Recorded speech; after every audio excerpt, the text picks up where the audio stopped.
Kenya kutupatia hao walinzi. Hii ni unakaa na mama.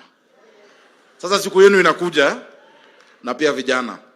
Kwa leo tuko na viongozi wengi ambao tuko hapa, tumekuja kucelebrate our independent churches through the African Divine Church. For these 73 years, this has been a beacon of hope and a shining jewel in our country, Kenya. We are grateful and we acknowledge the work this church has done. Na ukiona serikali nzima iko hapa, serikali nzima ya national government na county, na nitawatambulisha, mjue kwamba rais wetu na serikali inaunga mkono kanisa.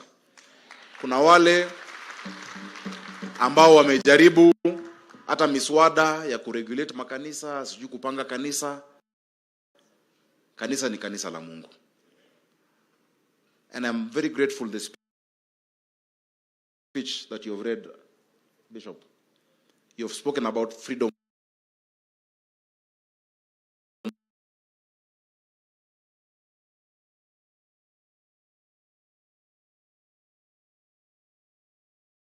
of worship, and I'm sure the president will talk about it. Serikali haina haja ya kupanga mambo ya kanisa. Haina haja ya kuzima mambo ya kanisa.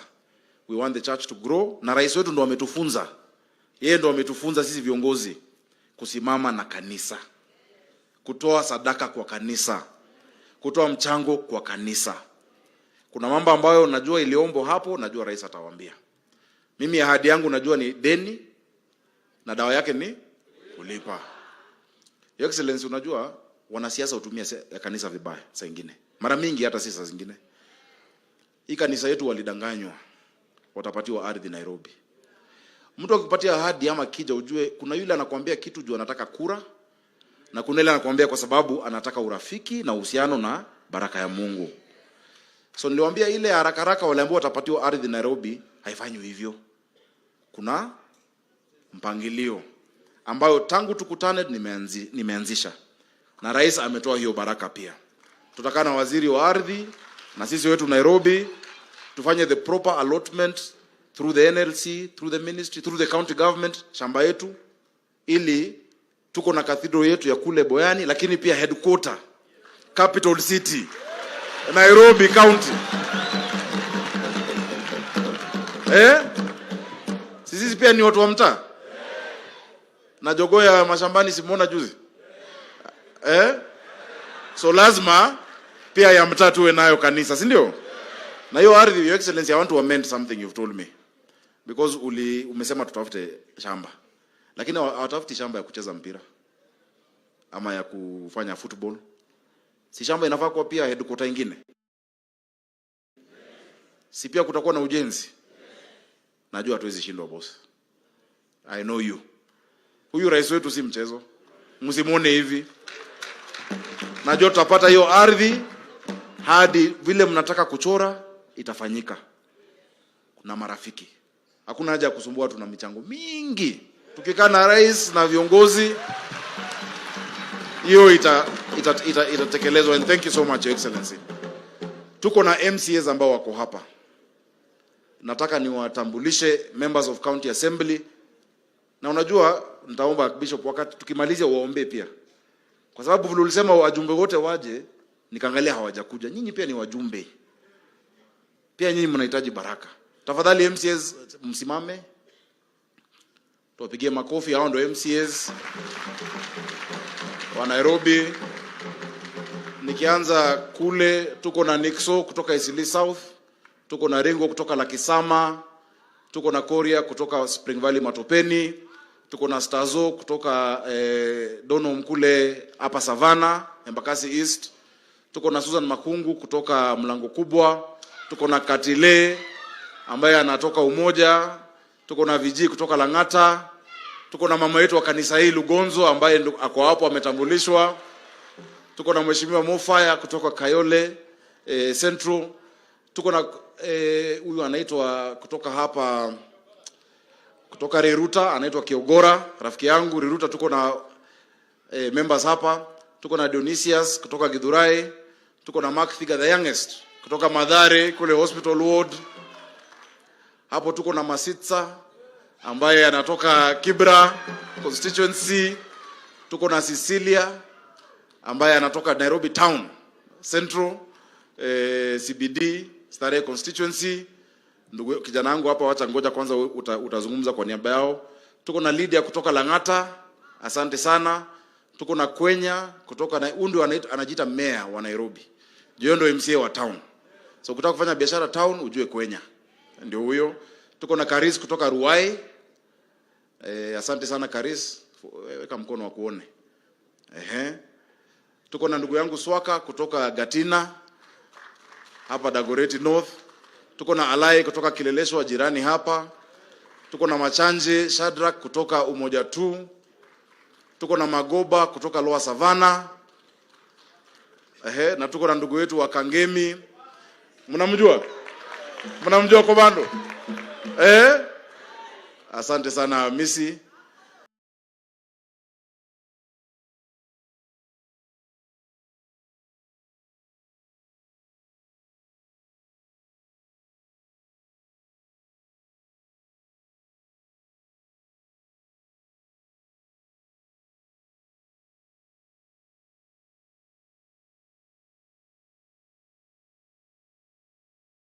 Ndugu yangu njoo. Tafadhali haraka haraka. Huyu ni kijana wa chama, Your Excellency. Brayo akija, I'd like to tell you. Na pia nastazo haraka. I'd like to tell you, Your Excellency, that part of what brought us very closely together ni wanachama wetu wa Kibra UDA ambao wako hapa. Na miongoni mwao tuko na Mama Region. Ako wapi? From Kibra constituency, tumpigieni makofi. Tuko na JP delegates officials mlichaguliwa wa Kibra UDA wako wapi? Akina JP wako hapo. Tuko na Malim Hamza, wote jamii tuwapigieni makofi. Wasalimia dakika moja. Your Excellency, the Deputy President of the Republic of Kenya. The President of the last time we met, alikuwa Deputy President. Tukivaa na hii kofia, so I'm sorry. So all protocol observed. Bwana Yesu asifiwe. Asifiwe tena. Kwa majina naitwa Brian Tenya, na mimi nilikuwa kwa wale tulipeleka divine kwa president.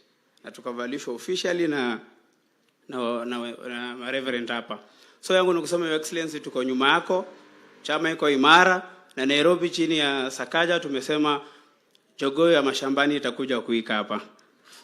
Alafu ya kusema tu kushangilia Your Excellency, sisi tuko na appointment, MCS wamentuma. Governor, tupeleke tukae na rais, mambo ya Nairobi tupange, ndio hao wakipata mahali hiyo shamba, sisi ndio tunapitisha bunge. Asanteni sana, Mungu awabariki.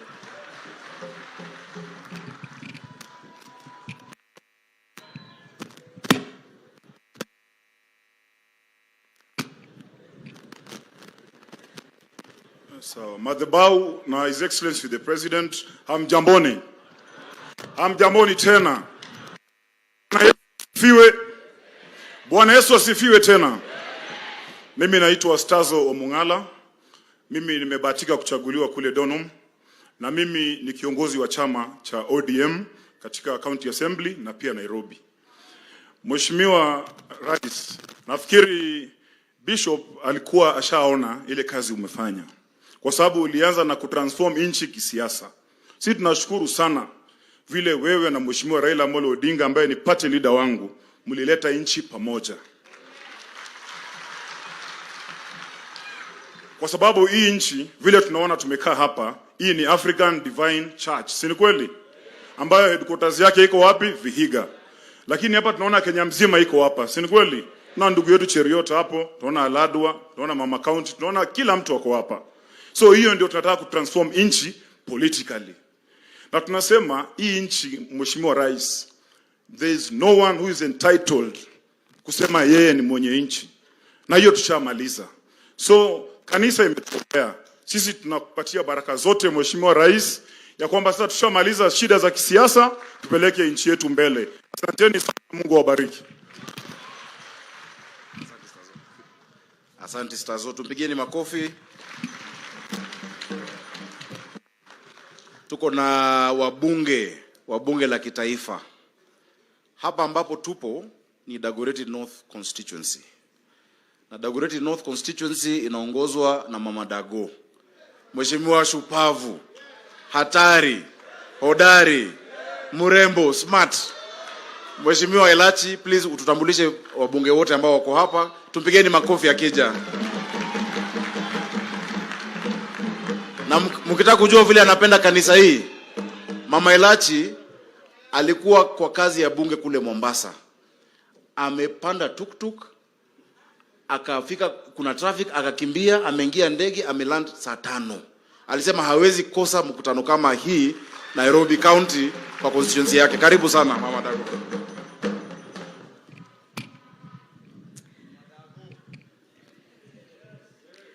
Asante sana madhibahu, bishop wetu, Mheshimiwa Rais wa Jamhuri ya Kenya, Prime Cabinet Secretary na wanakanisa wa African Divine Church. Tusalamiane kwa hewa. Bwana Yesu asifiwe. Mlembe livugana. Mlembe khande. Mlembe jubwali. Asante.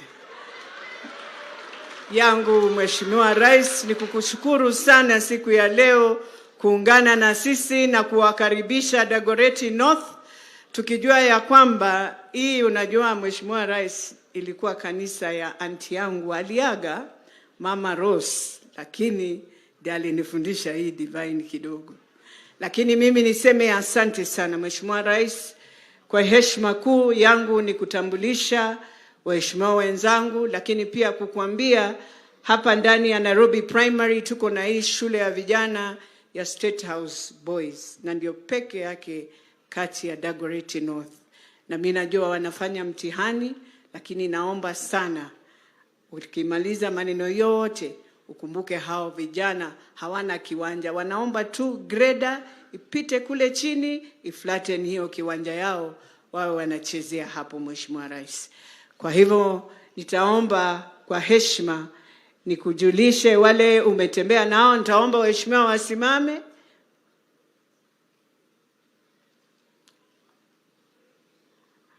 Kuanzia kule mwisho namuona mama yetu, mama wa kule Bahati Irene Njoki.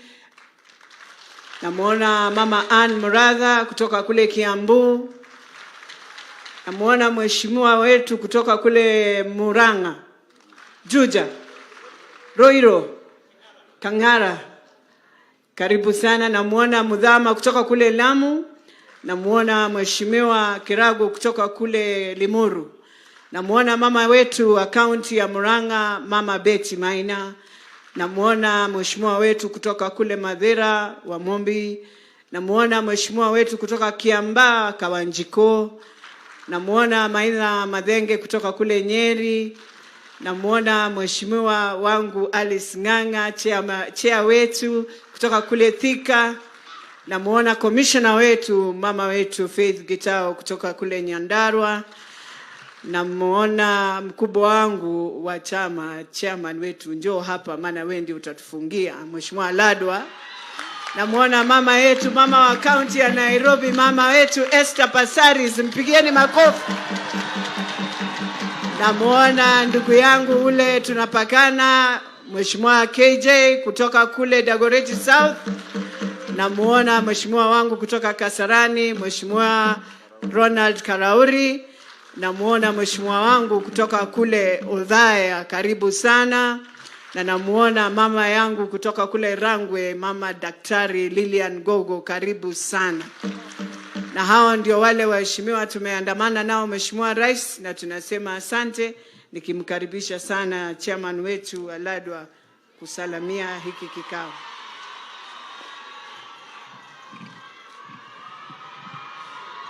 Asante Mheshimiwa Dagoretti. Bwana asifiwe. Mrembe bosi, mrembe kandi, twaomba baraka. Sisi twaomba baraka.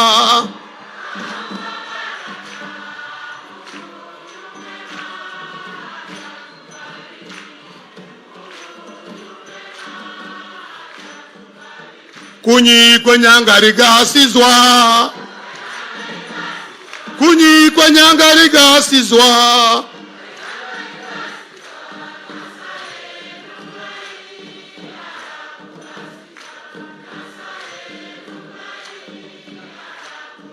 Oh, kunyi kwenyangarigasizwa, kunyi kwenyangarigasizwa.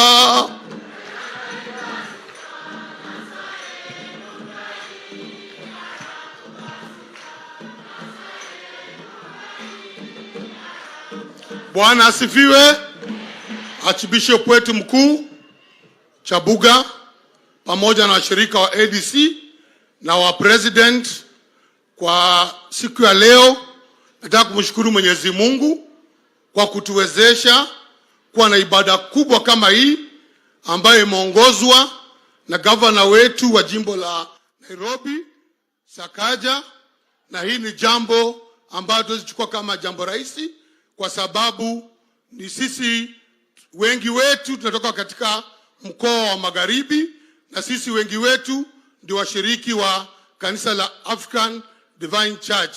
Kwa president, asante kwa kukuja kwa ushirika huu, na mimi ningesema mambo matatu. Ya kwanza, lazima rais wa Kenya aheshimiwe,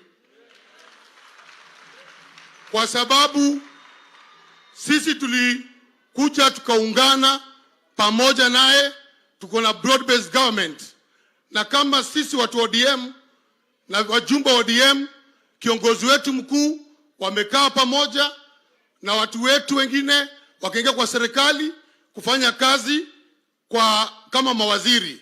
Kwa hivyo president wetu, na vile mlichukua jukumu na kiongozi wetu Raila Amolo Odinga kuleta nchi pamoja, tunakusupport, tunawasupport 100%. Najua kuna viongozi wengine hawataki watu wa support broad based government yako na Raila, na sisi tunasema mwelekeo wenyu 2027 ndio sisi tutafuata. Watu wawache fitina, watu wawache mambo ya roho chafu. Juzi muliona tukiwa pale bunge, watu wamesema wabunge wameenda kuimpeach deputy president. Nakumbuka wakati mwingine akisema Nairobi ni kabila moja. Sakaja kuzaliwa kuapply kuwa Mluya, na yeye ndio governor na tabaki kwa governor hapa. Mimi nimehudumu City Hall kama mayor na nilikuwa Mluya. Sitaogopa kujita Mluya. Mimi ni Mluya, nitabaki kwa Mluya. Lakini Kenya itabaki kwa ngapi? Kenya itabaki kwa ngapi? Rais, songa mbele, tuko nyuma yako, tutakusupport. Hakuna cha story hapa na pale. Watu waache story mingi. Rais, tutakusupport. Watu waache fitina. Wangapi wanasupport rais hapa? Na sisi tunaomba umuunge Raila mkono akuwe AU chairman, vile vile apate hiyo kiti. Ya mwisho, kuna mtoto wetu yuko hapa, amefanya nawe kazi usiku na mchana kwa shida na raha, Wycliffe Musalia Mudavadi. Angalia vizuri mahali utamweka 2027, na sisi tuko hapo, tutafanya kazi. Governor, usitishwe na mtu wote, au kusupply kwa Mluya. Wewe ni Mluya, tutabaki wa Mluya. Sisi kama jamii tuko nyuma yako. Mungu abariki.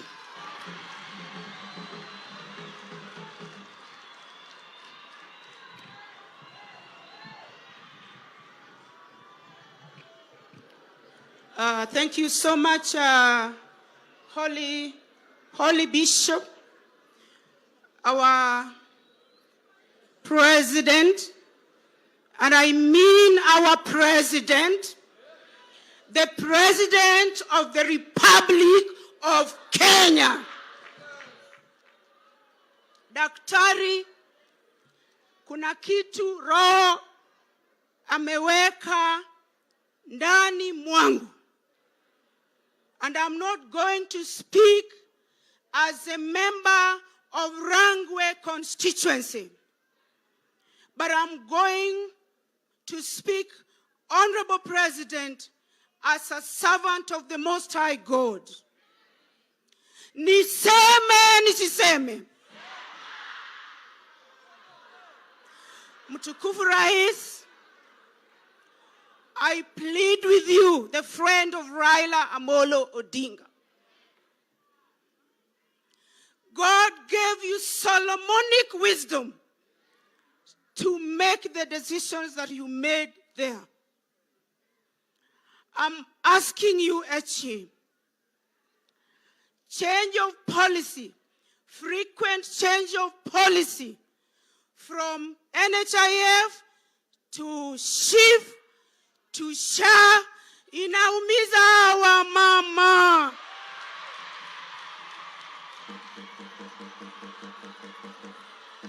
My dear friend, I have no other forum to tell you this. Echi, I have no other. Daktari, I have no other forum to tell you this. Number two,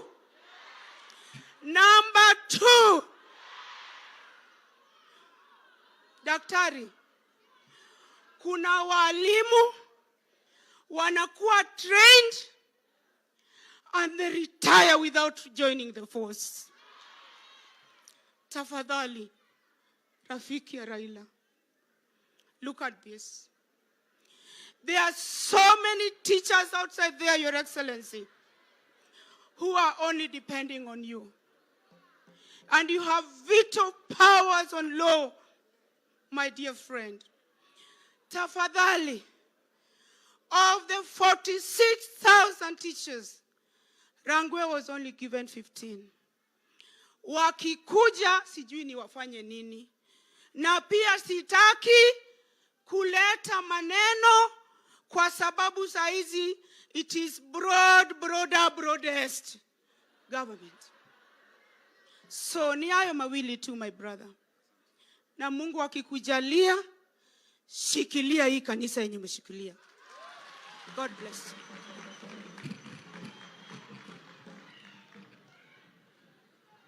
Asante sana. Asante. Haya, tumpigeni makofi. Unajua sikuwa nimemuita, lakini roho ilimuita. Unajua Biblia inasema katika kitabu cha Mathayo, kuna mtoto anaomba baba yake samaki ampatie. Kwani Biblia yenu mumeamend? Kuna mtoto anaomba babake samaki anapatiwa nyoka, ama anaomba babake mkate anapatiwa? Kunayo? Si baba yetu wako hapa? Ni vizuri ile mambo ambayo ameuliza, kwa sababu wananchi inabidi waelezwe vizuri. Mambo ya afya ni muhimu sana. Si ni kweli? Mimi ni governor wa Nairobi. Na kama governor niko na hospitali zaidi ya 150. Najua ule uchungu ambao watu hupitia wakati ambapo unaenda kwa hospitali na huwezi kutibiwa kwa sababu hakuna pesa. Imekuwaje kwamba vile ilikuwa hapo awali? Mimi si ni governor wenu? Labda wewe unapata mshahara 10,000 ama hauna mshahara, unalipa 500. Mimi nalipo 1,000,000, pia mimi nalipa 500. Hiyo ni haki? Hiyo ni haki?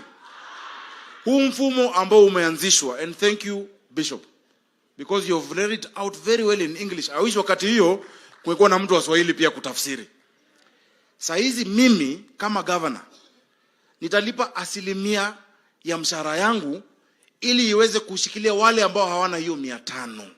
Ili kila mtu Kenya hii apate matibabu. System yoyote ikianza huwa na changamoto.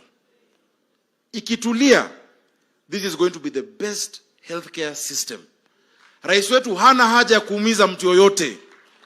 Utauliza baba yako samaki akupatie nyoka? Utamuuliza mkate akupatie mawe? Mimi naomba watu wa Nairobi, kwa sababu kuna kitu inaitwa capitation. Mnajua capitation? Wale watu wote ambao watajisajili katika hospitali ambayo iko hapo, kwa kila mtu nitapata 900 whether or not you go to that hospital. Ili ule ambaye ataumia ataweza kutibiwa. Tujisajili kwanza. Fund iko na wakati wa maturity. Inaangalia mambo ya dentistry, mambo ya theater. Mimi nawajua wengi hapa huenda katika Mbagathi, saizi kuna CT scan. Kulikuwa kuna CT scan. Nairobi, Your Excellency, we had no ICU facility in the capital city. Saizi Mama Lucy kuna ICU, kuna NICU. Zile hela nahitaji kujenga zaidi. Ukienda kwa KJ Mutuini, saizi kuna MRI ambayo haikuwa. So mimi naomba tupatie serikali nafasi. Juu imeanza tu mwezi huu. Tuko pamoja? Kurialala. Tuko pamoja? Mheshimiwa Gogo na waheshimiwa wetu mtapelekwa pia pole katika bunge. This program is the best. I know it as a provider of health services in the county of Nairobi.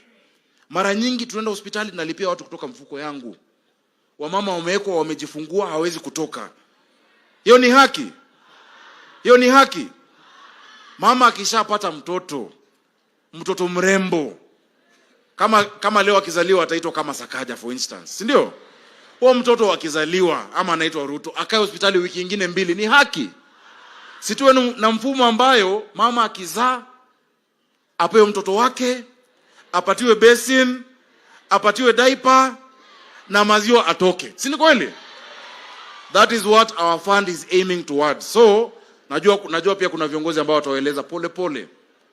Na mimi naomba hivi jameni, especially us as leaders, because for you to lead you must be at the front.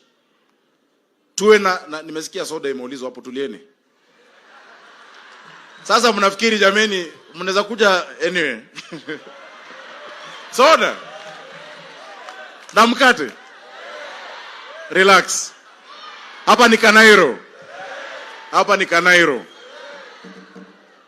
So Your Excellency, we are grateful because as leaders we need to understand, and we will start going out there, especially as governors.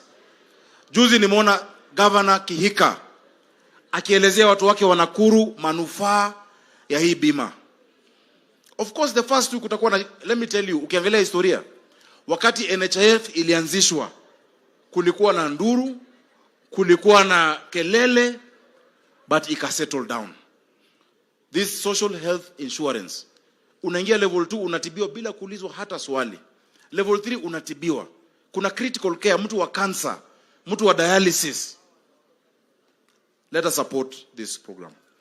Kwa sababu ya muda jameni, Esther Passaris wewe ni mama county, mama region ya Nairobi. Tumpigeni makofi akija, kisha ndasonga kwa leader of majority. Na unajua huyu Esther Passaris ni mama wa nguvu sana. Kuna kazi tunafanya na yeye kwa sababu tumeona wamama wetu wanaumia Nairobi. Na hiyo ni jambo ambalo lazima tuzungumzie. Na sio Nairobi, Kenya mzima. Mambo ya femicide. Wanaume jameni, itabidi sisi sasa ndo tuanze kutetea kina mama. Mambo unapata mama ameitwa amechinjwa. Ameitwa na boyfriend mahali ameuliwa. Tuache kusema ati suluhisho ni kuambia wasichana wakutane na mtu wa aina hii ama hii. Do not blame the victim. There is no justification of killing a female or anybody in our country. Your Excellency, you are here. The women of Nairobi are crying. The women of Kenya are crying. Tuwapatie security. Tuangalie mambo ya polisi wetu, mambo ya surveillance. Juzi tumepata wengine hapo Langata Cemetery.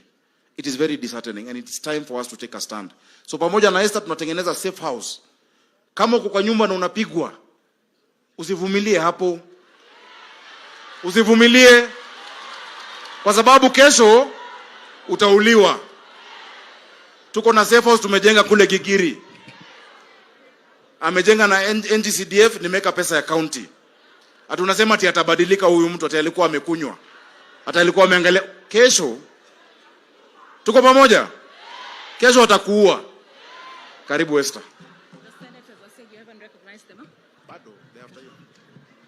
Your Excellency, the President of Kenya, William Samoei Ruto, the Prime Cabinet Secretary, my Governor, the Governor for Nakuru County, Members of Parliament, Senators, watu wa kanisa, askofu, wananchi, mrembe mposi, mrembe handi. Your Excellency, I'm glad to have this opportunity to talk. Lakini kwanza wacha niende kwa askofu. Askofu, leo umezungumza vizuri sana. Wajua, leo asubuhi nilisema nipumzike kidogo nione kwa mtandao kanisa yangu pale naendanga. ikiwa kwa mtandao, nilikuwa nimechoka, alafu nikasikia kuna hii sherekeo leo, na nikatoka kwa nyumba kwa mbio. Sisi wote watu wa Nairobi, wale wa ODM na wale wa UDA, tuko kwa broad based government. Tumekuja hapa tukusherekee 73 years. Tunawapatia mapongezi. 73 years ni Mungu mwenyewe, na vile askofu umezungumza, haki umeshika roho yangu. Siku hizi watu wa kanisa wamekuwa hawana hope wao wenyewe. Sasa kama watu wa kanisa wanakosa hope, sisi tutaenda wapi? Askofu umezungumza habari ya hope. Umezungumza habari ya vitu za serikali. Umezungumza habari ya shift. Umezungumza habari ya gender based violence. Umezungumza habari ya unity. Umesema lazima tuwe watu ambao tunaamini tutakuwa na hiyo uwezo ya kusurvive. Tusikose hope. Forward ever, backward never. Nimekusikiza vizuri, na ninaomba watu wa kanisa wenyewe ambao wanalinda makanisa kila saa wanatisha rais wetu na wana prophesize vitu ambao si mazuri. Tunasema wao wapate hope, kwa sababu Mungu wetu kweli anapenda Kenya. Mungu wetu kweli anapenda rais wetu. Mungu wetu kweli ameweka rais wetu na party leader wetu Raila pamoja ili Kenya iende mbele. Na hatuwezi kwenda mbele bila amani. Hiyo amani inatoka kwa Mungu. God is love. Na kama God is love, hataki nyumba ambayo kila saa inakuwa divided. Anataka tukae pamoja mstari kwanza. Your Excellency, what the governor has just spoken about, femicide, it's not a woman issue. Every time somebody is killed, women leaders are told, where are you? What are you doing? This is a national concern. You know, I saw your counterpart in South Africa actually remove bail completely. And I know it's a constitutional issue and it's a human rights issue, but sometimes we know the persons who are guilty are still being bailed and their cases are taking forever and they are walking scot-free and the woman has been killed, butchered, raped, defiled, dead. I really feel you should take this up. We need a squad. We dealt with terrorism with a terrorism squad. We need a squad in the police force to deal with femicide, to deal with sexual gender-based violence, because it is becoming very scary every single day. Alafu nataka kusema kwa mtandao, wajua kila saa hata uwezi kujua kama kitu imetendezwa ili wapate likes au ni ukweli. Tafadhali, serikali ni yetu sisi sote. Tusiwe kila saa tunaangusha serikali yetu.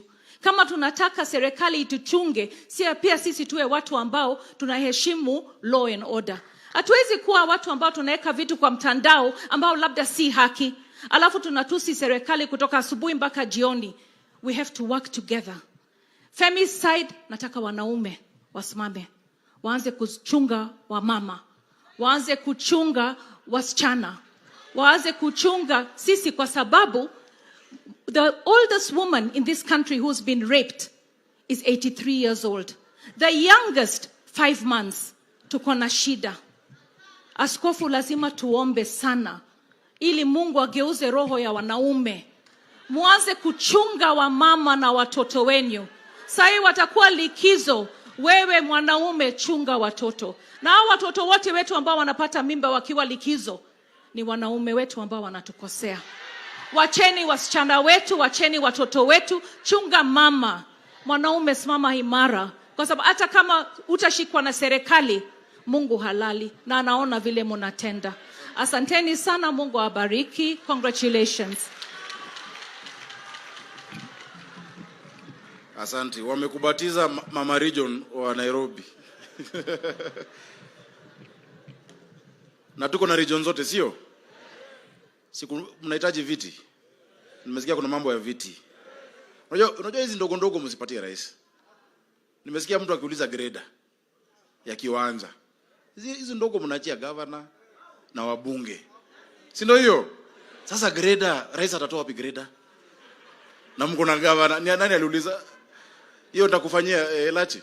Hii grader, county secretary kwa nyuma yako. Akumali kesho leta grader hapo tengenezea vijana kiwanja. In fact, on that note, let me introduce watu wa county government wasimame ambao wako hapa. Tuko na mawaziri, tuko na chief officers. Huyo kwanza tuko na deputy DG, ngoja kwanza. Wewe ni mdosi. Huyo anaitwa Godfrey Akumali. Huyo ndo county secretary. Actually, I'd need you to introduce them quickly yourself. Haraka haraka. Tumpigie makofi akija.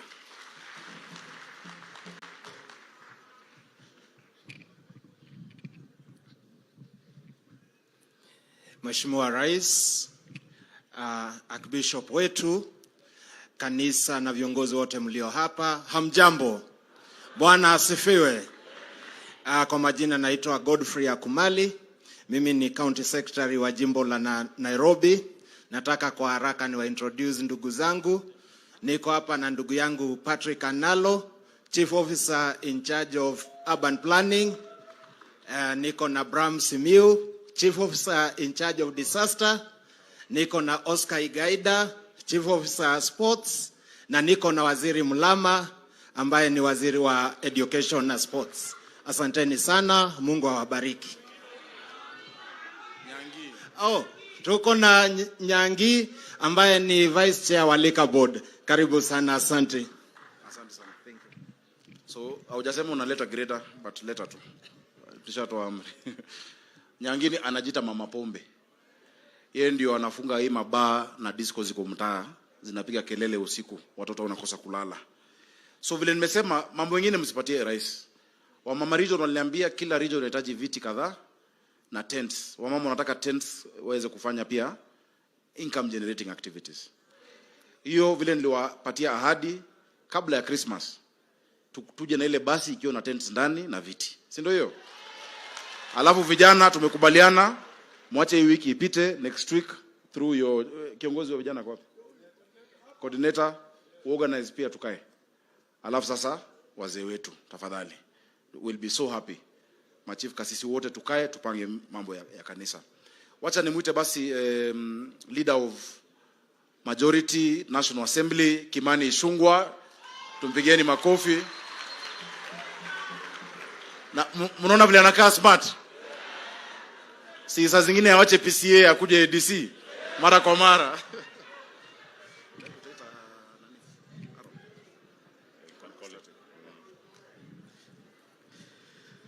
Asante Governor wetu wa Nairobi, Mheshimiwa Rais, Mheshimiwa Prime Cabinet Secretary na wana ADC, hamjambo. Tumsifu Yesu Kristo.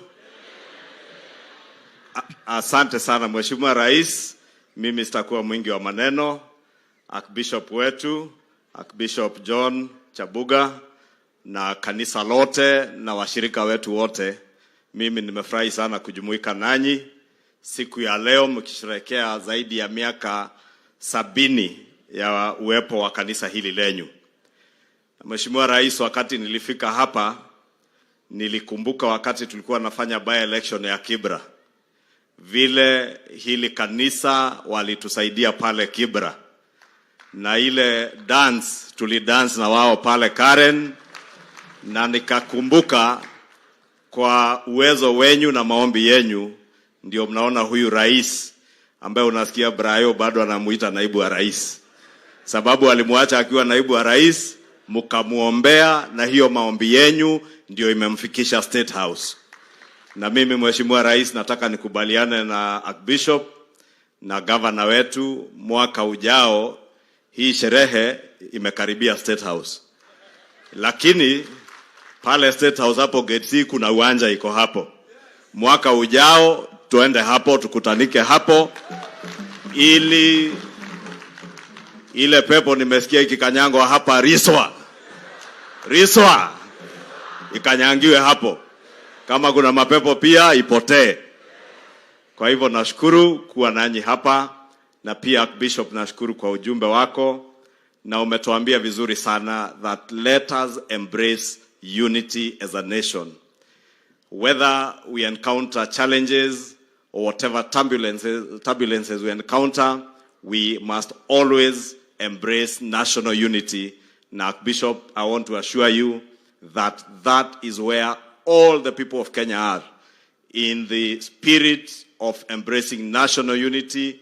Na pia umetuelezea vizuri, Archbishop, kasema ya kuwa kama kanisa tunalo jukumu ama mnalo jukumu kama viongozi wa kanisa na kanisa liko na jukumu ya kuweka matumaini kwa watu wa Mungu.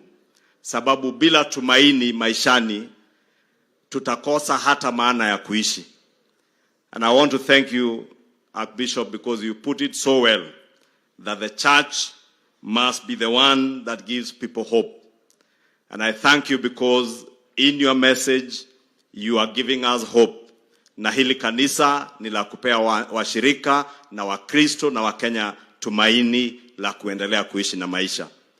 Umesema vizuri pia, Archbishop, ya kuwa hiyo mambo unasikia inaitwa SHIF, SHA, watu wanachanganyikiwa.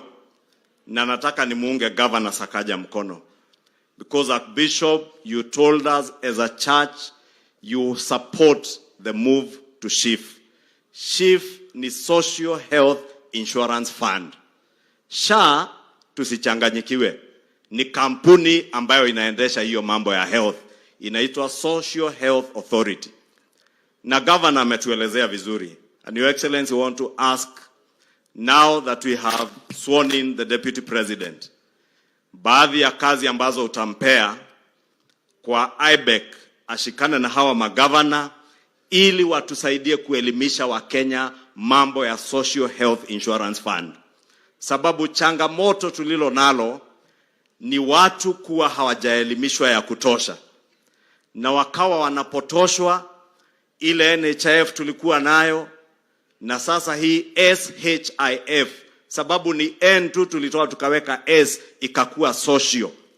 Ili Social Health Insurance Fund, vile wewe rais ulituambia, ya kuwa serikali utakayounda itakuwa ni serikali ya kumchunga mama mboga, mtu wa bodaboda, na yule aliye hapa chini ainuliwe, asiwe anafinyiliwa.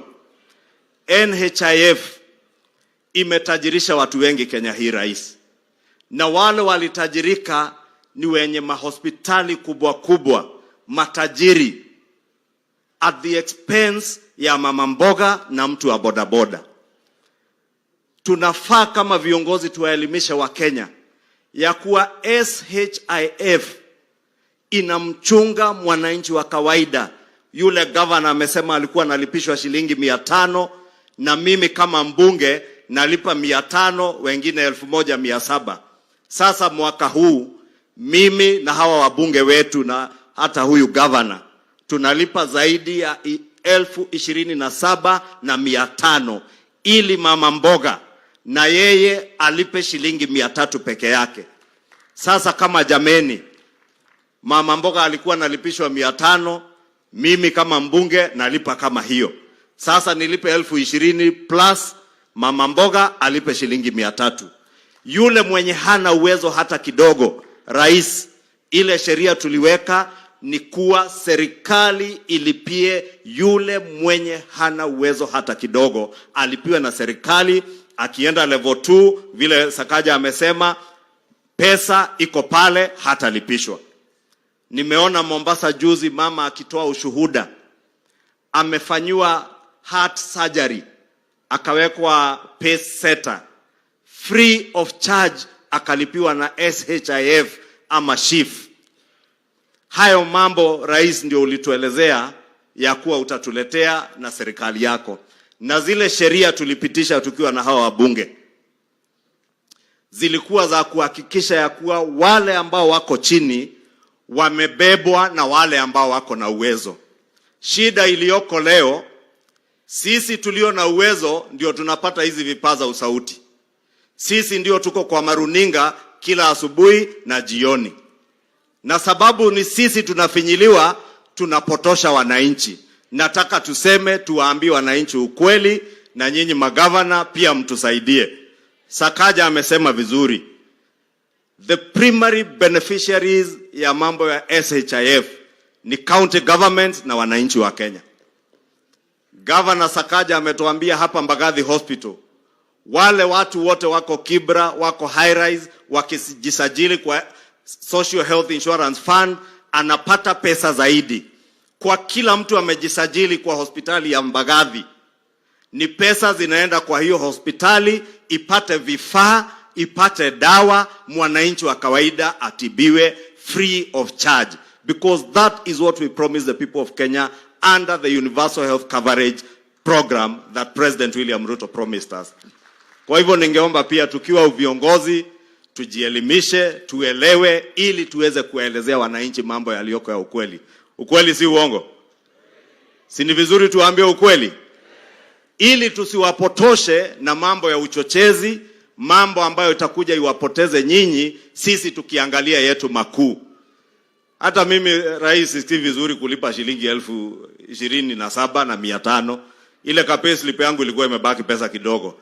Lakini nikikumbuka 27,000 yenye nalipa inasaidia mama mboga ako Kikuyu mwenye angeniita harambee nimpe 50,000, kijana wa bodaboda anguke na bodaboda aniite harambee nimpe shilingi 50,000, nasema ni afadhali nitoe hii kidogo nichangie mwenye ameniajiri na yeye afaidike. Sio ni sawa?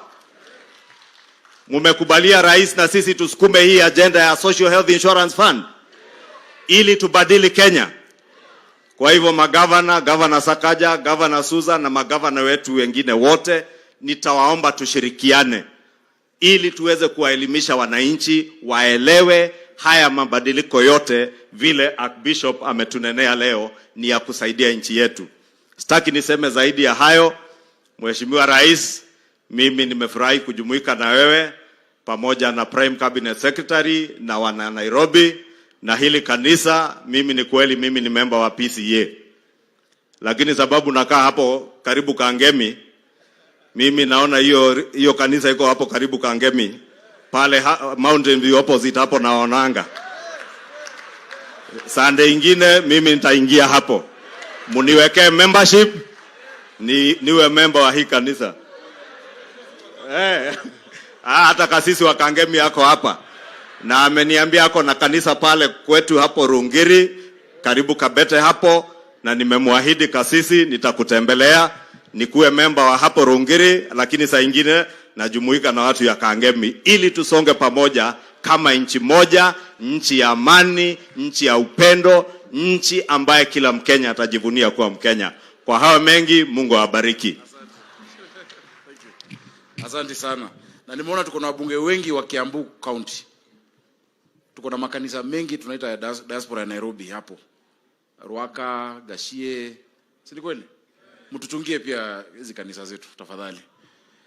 Ningependa kumwalika basi ku represent senators. Wanasema hawajatambulika. Senator Aaron ili Karen ajue pia tumemtambua na senators wote wengine. Just 1 minute. I know time has gone. Na unakuanga brief. Asante Governor. Mheshimiwa Rais, uongozi wa kanisa ya ADC kiongozwa na Archbishop pamoja na waumini wote, naomba niwasalimu. Bwana Yesu asifiwe. Bwana Yesu asifiwe sana. Asante. Mheshimiwa Rais, mimi nimefurahi kuandamana na wewe kuja katika kanisa hii kwa sababu ingawaje sisi huomba na huenda katika makanisa yetu, kuna tendo moja ambalo linafanyika katika kanisa hili ambapo halifanyiki katika kanisa lingine lolote. Na hiyo ni kitendo hii ya kufukuza shetani. Mimi naona Rais, kama ungekuja hii kanisa mapema, hii mashida mingi ambayo umepitia kwa Kenya ingekuwa imeisha zamani sana. So mimi ningependa tu kukuomba Rais, ukitembea kidogo alafu upatane na mashida ingine tena, we rudi kwa hii kanisa. Wakikanyaga chini safari moja, mambo yako inaenda vizuri. Kwa niaba ya maseneta, mimi natoa pongezi zangu na senators wote ambao wako hapa. Nafikiri tuko na seneta mmoja peke yake. Senator, simama tu alafu wave nikufanyie introduction. Anaitwa Senator Karen Nyamu. Yeye ni senator mteule. Kwa niaba ya bunge la Senate tunatoa pongezi kwa kanisa hii. Kuna mwingine? Hapana. Ilikuwa Senator Karen peke yake.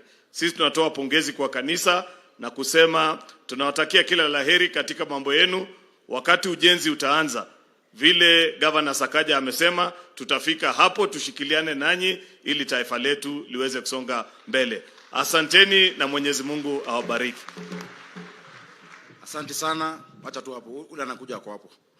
Namkaribisha Governor Susan Kihika, tumpigeni makofi.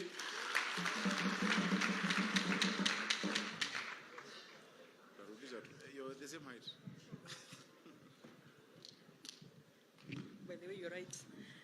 Asante Governor, Askofu Mkuu, viongozi wote wa kanisa na members wa kanisa wote. God is good and all the time. Your Excellency, the President of the Republic of Kenya, our Prime Cabinet Secretary, our Governor, my colleague wa hapa Nairobi, viongozi, majority leaders wa Senate na National Assembly, all the members of the National Assembly as well as the Senate. Mimi Askofu Mkuu nimefurahi sana pia kuwa na nyinyi leo.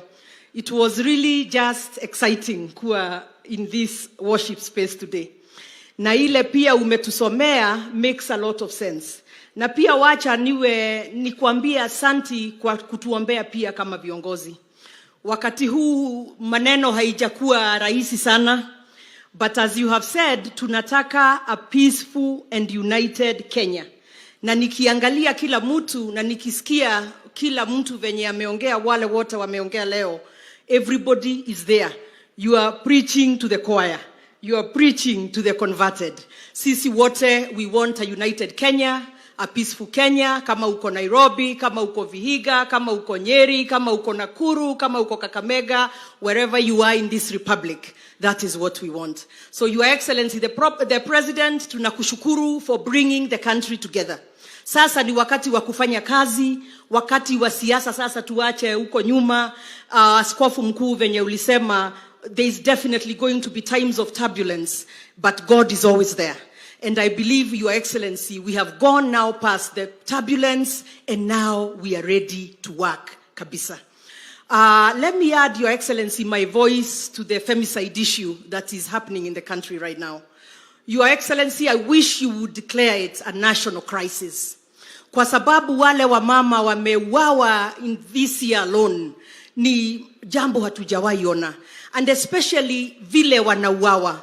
Even I believe last night we saw something that as a people hatujawahi ona. You know, hatujawahi ona mahali mtu anachemsha mwili ya binadamu. You know, so it is really not okay, Your Excellency. Tunataka you whip to shape, be it the security agencies that are supposed to be dealing with these issues. Tunataka kuona the perpetrators of femicide brought to book. Any other life lost is one life too many, and we cannot afford that. And as our sisters are being murdered, our children are being murdered, our mothers and our wives, Your Excellency, hatuwezi kuendelea kunyamaza. Lakini as others have said, we need the men to join us women and bring your voice as well to help us end this. Na vile tumesema, watoto wako nyumbani saizi. Let us as parents keep a watchful eye on our children and especially our girls. But also, Your Excellency, kuna shida kidogo pia kwa vijana. They may not be being murdered, but there is a lot of bad things that are happening as well. Kwa hivyo kama kanisa, Askofu Mkuu, na ningetaka tu kuuliza muendelee kutuombea as a nation, so that hii roho ya ushetani hata hiyo ikuje, yani hiyo riswa kabisa, for that roho iende kabisa, because we are Africans, we have not seen this. Not that it is acceptable anywhere, but it is a phenomenon yenye tunaona hatujaona. And for the men, perhaps there is a problem. Maybe we empowered the girl child, and we must never blame the victim. And the men don't know how to deal with the girls. I don't know what the problem is, but for sure there is a problem. There is a crisis. Your Excellency, help us get our girls safe. Tunaogopa hata kutoka kwa nyumba jioni. Tumeona hata zingine where somebody comes into a house at 4 p.m. mchana, and they come and abuse or assault the girl in the house. So Your Excellency, mimi sitapitisha hapo, lakini as a governor, as a mother, as a sister and a wife, I am really feeling I'm in a space where we need prayers, but we also need to see our security agencies get serious. We need to see perpetrators being hauled into court, being jailed for life or whatever, so that it works as a deterrent for any other person who could think that the life of a girl, of a woman, of a child in this country is worthless. So asante sana, Askofu Mkuu, asante, na pia my colleague Sakaja, nataka ku add my name to when you start building the church. Remember me, I like to build churches as well, because I believe that is how we get our blessings. Nitasimama na nyinyi.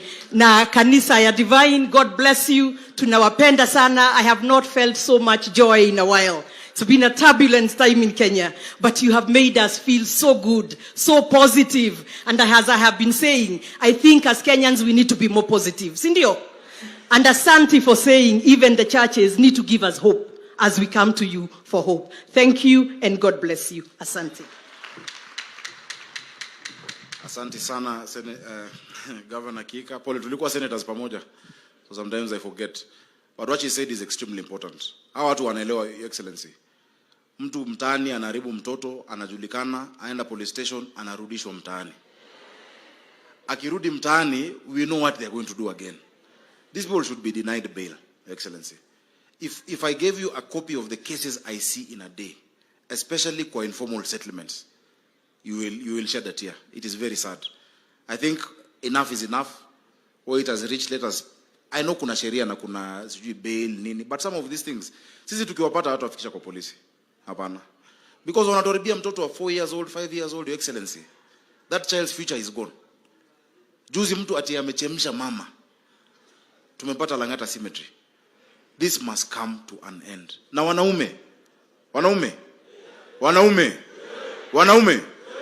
A strong man is that one who protects a woman. Tuko pamoja? Musifiche mtu ati huni ndugu yangu, tutamrekebisha. Ati huni kazini yangu. Kesho itakuwa ni mtoto wako ameendea. Kila mwanaume hapa uko na dada, uko na mama, na unaweza kuwa uko na mtoto msichana. Let us take this thing seriously. Since I will not talk again, Your Excellency, kwa sababu pale imefika mshahara wangu imeisha. Ikienda juu haitarudi chini. Watu wangu nawapenda sana. Asanteni sana kwa kusimama na sisi na serikali ya Nairobi. Thank you so much. Thank you so much. Tuzidi kushirikiana mtaani. Simefurahia watoto wanakula kila siku. Hata rais ukinipatia ruhusa, kwa sababu primary schools zimefungwa, hii wiki ya mtihani inazalisha pia secondary. Wale ambao wanafanya exam. Ndio wanafanya exam na nahitaji ruhusa yako, secondary iko kwako. Ili wapate na hii wanadishi na shilingi 5 tu. Yule hustler wa kawaida wa Nairobi anajua hata akikosa kazi, mtoto amekula, ameshiba na anasoma. Niko na deputy governor wangu wako hapa, hajapata nafasi ya kuzungumza, anaitwa Njoroge Mshiri. Tafadhali just come quickly say hi because I want to send it to another place ambapo haitarudi kwetu. Huyu anaitwa Njoroge Mshiri is a wonderful deputy, ni kama Kindiki tu, ni mzuri. Your Excellency, the President of the Republic of Kenya, I will write on all the protocols established there before. Your Excellency, we are happy that you're with us here today in Nairobi, and we are happy that we are celebrating with the African Divine Church 72 years of being in the city. Kama vile umesikia gavana wangu amesema, mimi najipanga hapo nyuma ya huyu namna hii. Kama vile ulisema, naendelea namna hiyo. Sasa, I want to just say one thing about change and the changes that we are implementing in this country, Your Excellency. When you have significant change, there's bound to be a bit of pain. And the people must understand that pain is what is midwifing the good life that you're going to get before. I have been involved in a lot of change programs before. I have seen them and I know it's not always easy. So the health program that is being implemented, the introduction of public-private partnerships to help improve our infrastructure and other activities, those are just things that we need to support so that we stop our people from living the way they have been living in the past. In Nairobi County, we have been dealing with markets and people are used to doing things in a certain way. And just because you have been doing it that way doesn't mean it's right. Your Excellency, You told us to build markets in the city. You are helping us. They are going on. And those markets need to be used and ease traffic and congestion in some parts of the city. We thank you for that support, and we want to assure you that we'll continue with that program to make sure that our people get off the streets and get into the markets that you're building alongside with our governor, so that people can work in decent places. With those very few remarks, Your Excellency, thank you for the opportunity. Asante sana DG. Mavijana mtulie, hii ni kanisa. Nimewaona mrelax. Vile tumesema hamtatoka tu hivyo, hii jua ni kali sana. Ni kali sana. Ni kali sana. So mnajua vile sufanya. Mungu awabariki. Sasa niko na zinatosha, kila mtu atapata soda yake, ni all of that refreshment as you celebrate 73 years. It's a celebration. Mimi niko na fursa hii kubwa sana kumwalika baba yetu, ndugu yetu mkubwa, kiongozi wetu Wycliffe Musalia Mudavadi. Tupigeni makofi.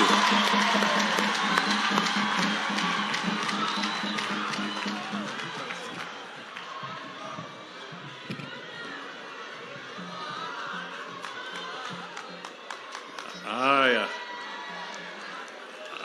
Askofu mkuu wa ADC Bishop Chabuga na viongozi wote wa ADC, Mheshimiwa Rais wa Jamhuri ya Kenya, Mheshimiwa William Ruto, viongozi wote ambao wamekuwa hapa kwa jukwaa wamejulishwa, wamenena na wengine hawakunena, waumini wote siku ya leo ambao wako hapa na wale wanatazama kwa runinga, hamjambo.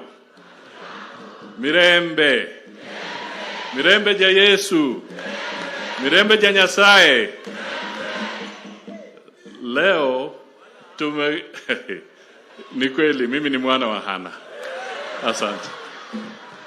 Leo tumekuja hapa kwa sababu ni siku kuu ya ADC kusherehekea miaka 73 tangu kanisa lenu lianzishe.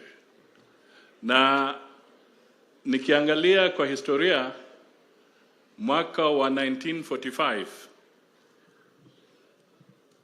Oktoba 24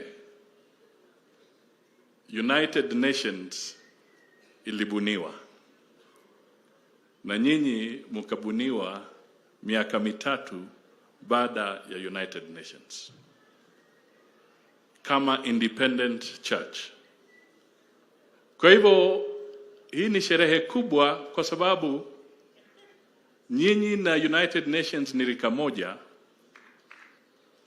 Miaka mitatu tu ndio inaweka tofauti, lakini tumeonyesha kwamba kwa miaka hiyo yote usimamizi wa kanisa lenu umekuwa imara na mmekuwa na sheria ya kikanisa ambayo imehakikisha kwamba transition inakuwa nzuri, na sasa tuko hapa siku ya leo na tuna matumaini kwamba miaka zingine 73 ziko kule mbele zinakuja. Nataka pia niwashukuru kwa sababu leo kupitia kwa Archbishop wenu mmedhibitisha kwamba lengo lenu ni kusaidia Wakenya wote bila pingamizi, bila ukabila, kuhakikisha wote kwanza wanamheshimu Mwenyezi Mungu, la pili wanaheshimu serikali, na hiyo ni jambo la muhimu sana. Kwa hivyo Bishop, this is an important message. Stability of a nation, the peace and security of a nation is paramount.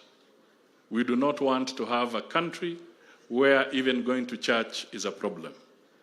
We do not want to have a country where even going to a mosque or a temple is a problem.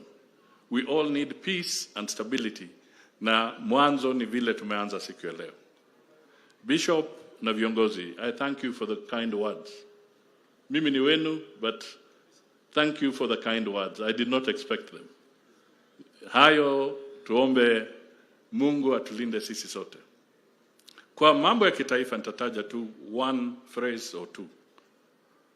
Kuna msemo ambao wanasema corruption fights back. Yaani ufisadi haulali tu.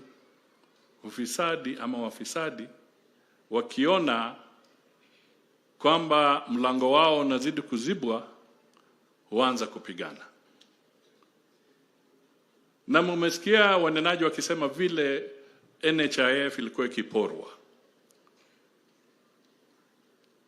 Na sasa kupitia kwa bunge sheria mpya imetokea ambayo inataka ibadilishe na izibe zile mashimo. Mkiona hii kelele ambayo imekuwa, it is true we have to roll out faster. Lakini mkiona hii kelele, it is also because corruption is fighting back. Hawataki mubadilishe, muende kwa mfumo ambao utasaidia kila wote. Kwa hivyo tuchunge sana, because corruption fights back. La mwisho,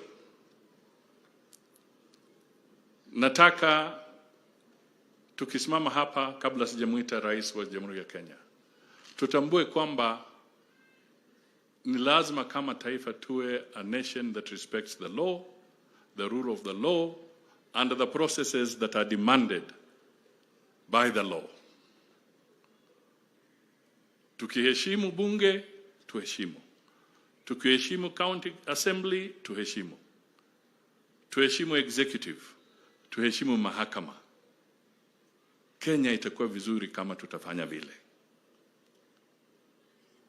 Na tumekuwa tukitembea. Juzi tumekuwa pahali, sitaki kutaja mataifa.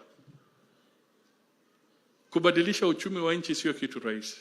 Tumekuwa kwa nchi hawana mafuta, hawana petroli. Public transport ime collapse.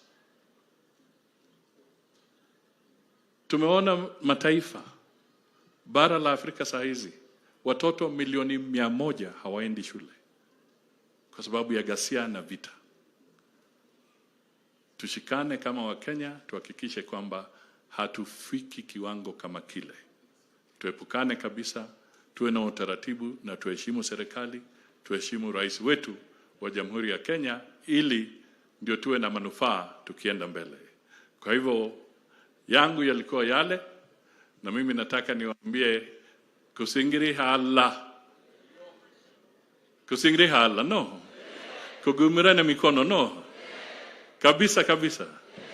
Na ombogu uyundi sindambo lande kuhande bzakuye no ndabora aruga ndondi ndabora ndi kuhande kubwaha uyundi bas nokokora ndio korobabu rehi so alla bande bagiriza kunina misara zimbiru bako telleka ben.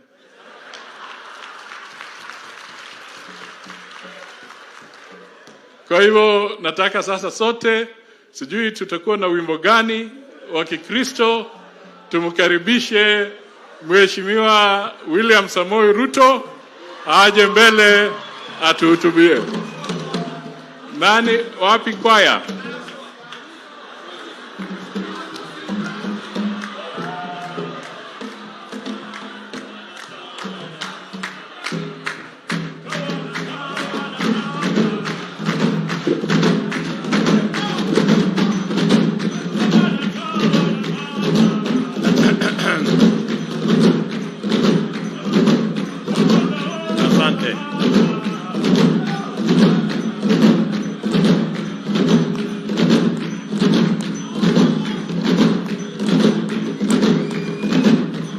Haya, asante.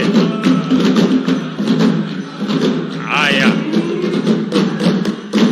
asanteni sana, asanteni sana. Tafadhali tunaweza kuketi chini, asanteni sana. Baba wetu Askofu Chabuga na viongozi wote wa kanisa, ndugu viongozi wa Kristo wa Divine, hamjambo? Mulembe. Muri mwoyo? Muri baramu? Musangalile? Mwami Yesu itsomiwe. Bwana Yesu asifiwe jameni. Hebu nione kwa mikono. Bwana Yesu asifiwe. Hey. Naona mmekuja kweli. Kwanza mimi nataka nichukue nafasi hii nimshukuru Mungu kwa kutupatia hii nafasi tufike hapa kanisani kwa ibada hii maalum ya kusherekea miaka 73 ya kanisa letu la Divine. Vile mnajua mimi ni mshirika wa kanisa la AIC. Ililetwa na wamishonari. Hii yenu imeundwa na Muafrika hapa nyumbani. Na mimi nawaheshimu sana, mmejenga kanisa kubwa. Nataka niwashukuru sana. Sio mara yangu ya kwanza kuvaa hii kofia. Kuna siku mlikuja mkanivalisha hii kofia kule Karen, si namna hiyo? Na mkaniambia niungane na Divine. Na mkanipatia nafasi ya kuwa evangelist. Ndio? Mwinjilisi hapo chini. Si ndio? Na nimefurahi sasa leo kufika hapa. Wakati huo, na mumesema hapa, ndugu yangu Douglas Peru amesema ati wakati ule mlinitembelea nilikuwa naibu wa rais. Si ni kweli? Naona hata mshirika moja hapa Brian, baada hata amekwamia hapo tu anaona huyu mtu ni ule ule. Nafikiri ni kwa sababu sijabadilisha sura. Lakini kwa mapenzi ya Mungu na kwa maombi yenu na kwa kura zenu ambayo mimi nashukuru sana, leo nimekuja katika kanisa la Divine kama rais wa Jamhuri ya Kenya. Nasema asante sana.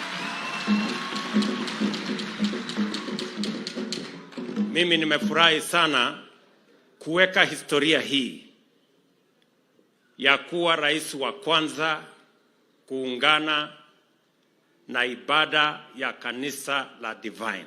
I am very proud of that record.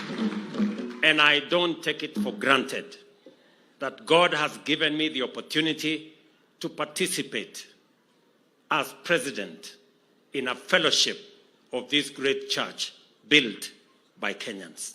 Mimi nasema asante sana. Mimi vile vile nawashukuru sana kwa sababu mimi mulinialika mpaka nikafika headquarters ya Divine kule Boyani. Na nimepata taarifa hapa ya kwamba pale wakati tulikuja tukaweka jiwe la msingi. Na nimepata habari ya kwamba mmefanya kazi bidii kubwa. Mmeweka pesa karibu milioni 20 katika ujenzi wa hiyo cathedral yenu pale.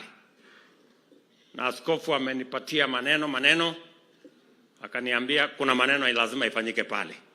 Si ndio? Mimi nataka niwaambie ya kwamba kama serikali tunatambua kazi kanisa inafanya na tunaheshimu mahali pa kanisa kama serikali ya Kenya, kwa sababu katiba kipengele ya kwanza, the first article of the constitution says we the people of Kenya, acknowledging the supremacy of the Almighty God. Hapo ndio tunaanza na katiba yetu, kutambua mahali pa Mwenyezi Mungu na mahali pa kanisa letu na all religious organizations in our republic. Na mimi nataka niwahakikishie ya kwamba mahali pa kanisa haitahujumiwa na serikali ya Kenya. We are going to work